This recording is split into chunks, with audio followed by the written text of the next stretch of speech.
महाभारत कथा में एक प्रसंग आता है जिसमें भगवान कृष्ण से अर्जुन ने पूछा कि दुनिया में स्थायी क्या है। प्रश्नवाचक। तब कृष्ण ने जवाब दिया, परिवर्तन ही स्थायी है। विराम। कायदे से देखें तो हर क्षण कुछ न कुछ परिवर्तन होता रहता है। विराम। आज जो है कल वह नहीं होगा। विराम। सुबह है शाम रोज़ दिखने में एक जैसे जरूर लगते हैं, लेकिन एक जैसे हो नहीं सकते। मगर कई सुबहें या शामें अपनी छाप छोड़ जाती है। विराम। वही यादें बन जाती है। विराम। अपनी पुरानी यादों को उदेरता हूँ तो बचपन के वे दिन आँखों के आगे घूमने लगते हैं। विराम। चारों तरफ सब कुछ बंद होने के इन दिनों उन यादों के सहारे कितना सुख मिल रहा है। विराम। ऐसे समय में जब पाबंदियों के चलते घर से बाहर नहीं निकल पा रहा, घर के सामने खड़े आम और इमली के पेड़ नजर आ रहे हैं। विराम। आम पर तोतों का झुंड काबिज है। विराम।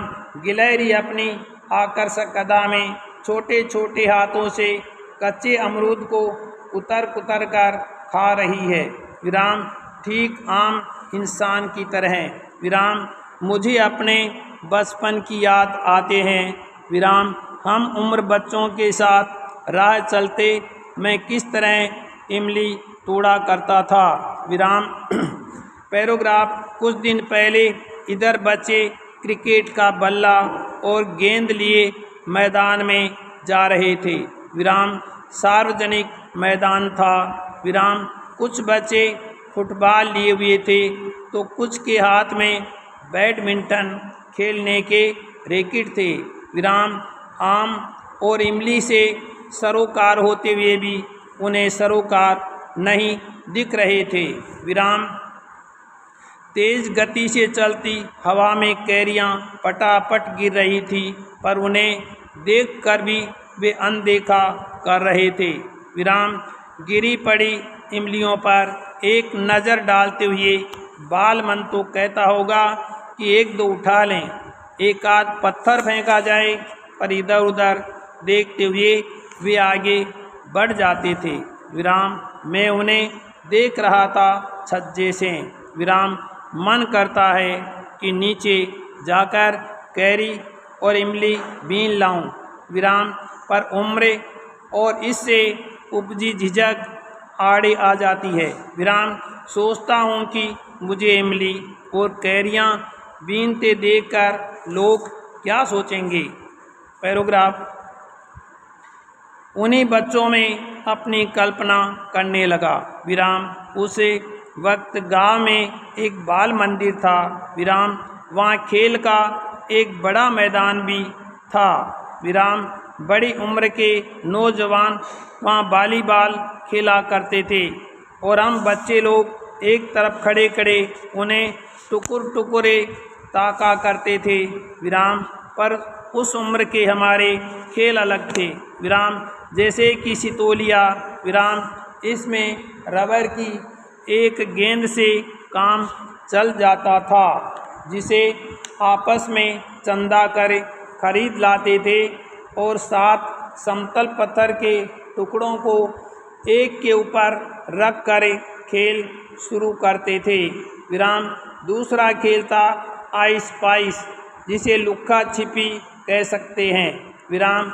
उसके लिए शाम का समय उपयुक्त होता था और इन सब में गिल्ली डंडा ज़्यादा लोकप्रिय था। विराम। इसे हम क्रिकेट का जनक कह सकते हैं। विराम। इसलिए हम इसे रविवार या छुट्टी के दिनों में खेला करते थे।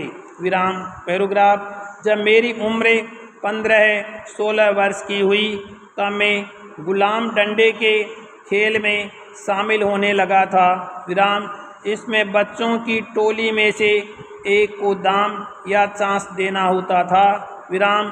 गोल घेरे में रखी डंडी को दूर फेंका जाता था। विराम। जब तक वह लड़का डंडी उठाकर गोल घेरे में रखता तब तक टोली के सारे लड़के पेड़ पर चढ़ जाते। विराम।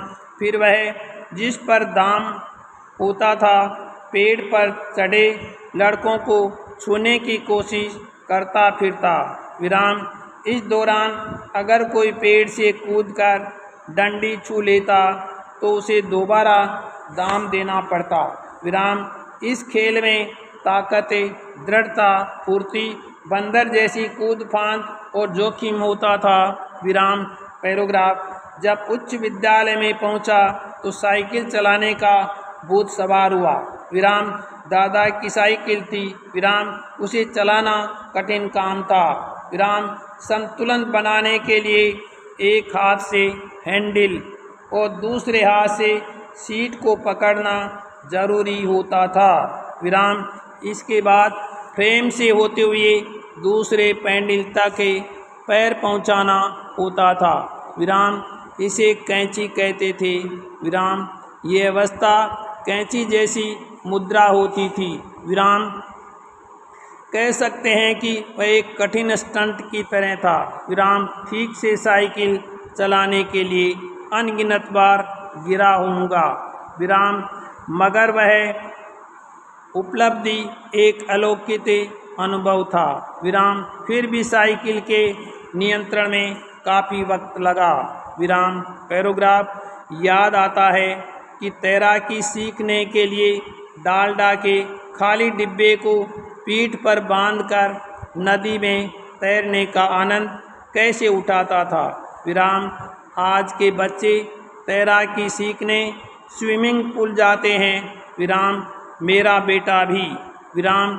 लेकिन मुझ में इतना साहस नहीं है कि तैराकी के लिए उसे बिना प्रशिक्षक के अकेले भेजूं। विराम। पर मेरे लिए तो समय की घड़ी वहीं बंद हो गई लगती है। विराम। घड़ी के कांटे उसी प्रस्तर युग में ठहर गए हैं। विराम। कभी कभी अपने घर के सामने खेल के मैदान की दीवार के बाहर खड़े उन साधनहीन बच्चों को देखता हूँ तो लगता है कि साधन तो हैं पर वह काल बीत चुका है। विराम। अब पिछले कुछ दिनों से ऐसा लगने लगा है कि समाज और जीवन का जो नया दायरा बन रहा है उसमें आने वाली पीढ़ियाँ पुराने दौर के उन खेलों को छोड़ दें।